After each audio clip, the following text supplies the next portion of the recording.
Août 2025, nous passons au deuxième message. La question est la suivante: qui est l'arbre de la connaissance du bien et du mal? Qui est l'arbre de la connaissance du bien et du mal? Avant de donner la position à la manne fraîche, je souhaiterais vous donner la révélation de William Marion Branham et de tous les branhamistes. Ils disent que l'arbre de la connaissance du bien et du mal, c'est le serpent. Ce qui est faux. Donc tu mets révélation branhamiste, c'est faux. Diable. L'arbre de la connaissance du bien et du mal, d'après Branham, c'est le serpent. C'est faux. Ça ne peut pas être le serpent. Maintenant, nous donnons la position officielle, immuable, immortelle, divine de la manne fraîche. Cet arbre, l'arbre de la connaissance du bien et du mal, c'est la femme.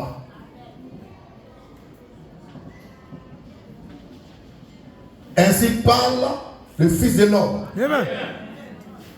L'homme 3 fois saint, le Mashiach du Seigneur, le juif de la tribu de Juda, le représentant de Dieu lui-même.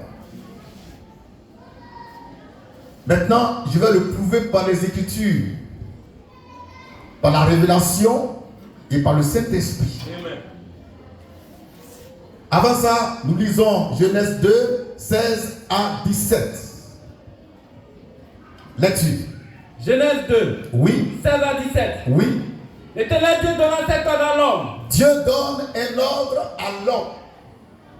Tu pourras manger Tu pourras manger de tous les arbres du jardin. de tous les arbres du jardin, mais Tu ne mangeras pas tu ne mangeras pas de l'arbre de la connaissance du bien et du mal. de l'arbre de la connaissance du bien et du mal. Car Le jour où tu en mangeras, le jour où tu en mangeras, tu mourras. tu mourras. Alléluia. On efface ici.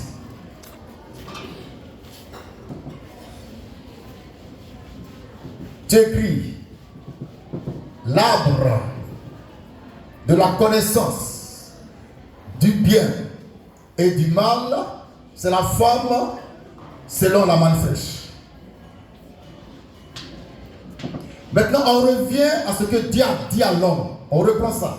Et c'est là que nous allons dévoiler un grand mystère du royaume des cieux. Dieu dit quoi à l'homme? Là-dessus? Tu pourras manger Oui. de tous les arbres du jardin. Oui. Mais Oui. tu ne mangeras pas Oui. de l'arbre de la connaissance du bien et du mal. Tu ne mangeras pas de l'arbre de la connaissance du bien et du mal, car le jour où tu en mangeras, tu mourras. Maintenant, est-ce que l'homme a mangé de cet arbre-là? Il a mangé? Amen. Ok. Maintenant, le fruit de l'arbre, on a dit que c'était quoi? C'est le sexe de la femme. Donc l'arbre qui porte le fruit ne peut être que la femme. Amen. D'accord? Amen. D'accord? Amen. C'est la parole. Je reprends. Le fruit là, défendu, c'est le sexe de la femme. Donc la femme qui est l'arbre ne peut être que l'arbre de la connaissance du bien et du mal. Amen. La femme est un arbre sur le plan prophétique et spirituel, ainsi que l'homme. D'accord? Maintenant, cet arbre-là, il a un fruit que Dieu a dit de ne pas manger. Ce fruit-là en question, ce n'est pas une pomme. Ce n'est pas une goyave. Ce n'est pas une mangue. C'est le sexe féminin. Autrement dit, Dieu ne voulait pas que l'homme couche avec la femme. Amen. Or, le serpent, qui est prophète, Amen. a eu la révélation que si l'homme et la femme mangent de ce fruit, ils ne mourront pas, mais ils seront comme des dieux. Donc c'est le serpent qui va donner à la femme la révélation que Dieu leur a cachée depuis longtemps. C'est bon? Amen. La femme prend du fruit, elle mange ça avec le serpent. Or, d'après Branham, et c'est là que je demande votre attention, d'après Branham, le péché qui a été commis, c'est le péché d'adultère, le péché sexuel. On me suit? D'après Branham, c'est-à-dire en mangeant de l'arbre, ils ont commis un péché sexuel, ils ont commis un acte sexuel. Or, la femme a mangé cette table-là avec le serpent. Ça veut dire que le serpent a couché avec la femme. Si l'arbre, d'après Branham, est le serpent, alors que l'homme a mangé de cet arbre, donc l'homme a couché avec le serpent. Ce qui est faux. Le serpent étant un homme, si l'homme a couché avec le serpent, qui est un homme, alors c'est que là-bas il y a eu le péché d'homosexualité. Ce qui est faux. C'est pourquoi nous rejetons de façon systématique la révélation de Frère Branham. Amen. Et tenez-vous bien, le grand là que tu vois aussi dit la même chose que Branham. Lui c'est un perroquet répétiteur. Il n'est pas intelligent. Il n'est pas intelligent. L'arbre défendu, ce n'est pas le serpent, c'est la femme. Amen. Et l'homme en a mangé, ainsi que le serpent. Le même fruit a été partagé par deux hommes différents. Un, le serpent, qui était un homme, ou presque homme, dont le sang peut se mélanger avec le sang de la femme, former un homme. Et puis, en deuxième position, l'homme lui-même.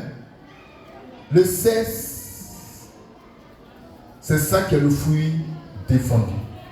Ce n'est pas le sexe masculin, mais c'est le sexe féminin. Maintenant, regardez autour de vous. D'accord? Prenez une jeune fille de 10 ans. Maintenant, dans vos foyers respectifs, regardez un peu dans vos foyers. Ta fille, elle a 10 ans, elle est respectueuse. Quand tu parles, papa, quand tu cries, elle dort. Mais le jour où elle mange le fruit là, ses yeux s'ouvrent, elle devient intelligente. Tu ne parlais pas, elle a mangé au fruit. C'est un fruit qui est intelligent. Alléluia! Ça rend intelligent, ça rend rebelle même. Ce fruit-là, il est dangereux. C'est le sexe féminin. Prenez n'importe quel grotto. Il dit c'est un grotto, un daddy. Un sugar daddy, vrai sugar daddy. Il a 70 ans, 75 ans. Il est puissant au plan politique. Si jamais il a pour petite amie une fille de 16 ans, la fille là, elle va taper barre du gars et puis le traîner partout, le gars a rien dit. Il va rien dire. On dit à bébé, il faut tirer un peu, bébé, pardon, bébé, ça me fait mal.